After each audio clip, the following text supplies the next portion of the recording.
சென்னை திருவேற்காடு அருகே இரு குடும்பத்தினரிடையே ஏற்பட்ட வாய் தகராறு மோதலாக உருவெடுத்தது. இதனையடுத்து செங்கல்லை எடுத்து வீசியும் ஒருவருக்கொருவர் சாலையிலேயே தாக்கிக் கொண்டதால் பரபரப்பு நிலவியது. தொடர்பான கூடுதல் விவரங்களோடு இணைகிறார் செய்தியாளர் சோமசுந்தரம். சோமசுந்தரம், விவரங்களை பதிவு செய்யலாம். என்ன காரணத்திற்காக இந்த சண்டை நடந்தது? வணக்கம் பாலா. சென்னை அடுத்த திருவேற்காடு மாதிரிவேடு மேட்டுத்தெரு பகுதியில் முத்துமீனா என்பவர் குடும்பத்துடன் வசித்து வருகிறார்.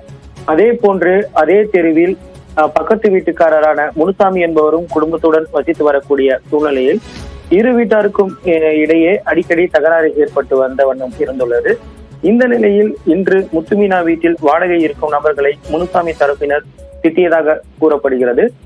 அது தொடர்பாக முத்துமீனா கேட்கவே இரு தரப்பினருக்கும் இடையே பிரச்சனை ஏற்பட்டு முதலில் வார்த்தைகளால் தொடங்கிய பிரச்சனை இரு தரப்பினருக்கும் இடையே சிறிது நேரம் கழித்து கைகலப்பாக மாறியது.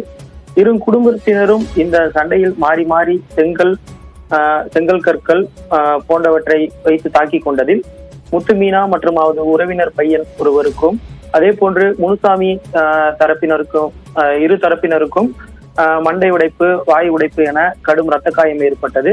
இந்த சம்பவம் அப்பகுதியில் பெரும் பரபரப்பாக மாறியது.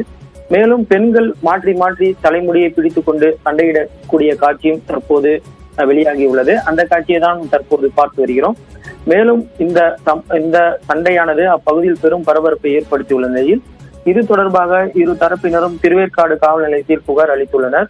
சண்டையில் காயமடைந்த முத்துமீனா மற்றும் அவரது உறவினர் இருவரும் மருத்துவமனையில் தற்போது முதற்கட்டமாக சிகிச்சை பெற்று வருவது குறிப்பிடத்தக்கது. மேலும் இந்த சண்டை குறித்து திருவேற்காடு போலீசார் முதற்கட்ட விசாரணையில் இறங்கியுள்ளனர்.